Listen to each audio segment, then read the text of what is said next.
button that keeps turning itself off. Right now it's on. Furnace is working.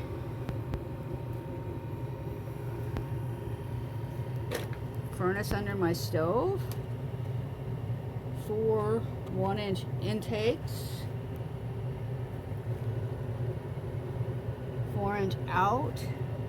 Underneath is 2 2-inch out, 2 2-inch in for fresh air. Plus under the kitchen sink is a open and a 2-inch heat vent on inside the bathroom too. Plus I tend to open the door under the sink and sometimes this door when I'm using it, and it's still going off.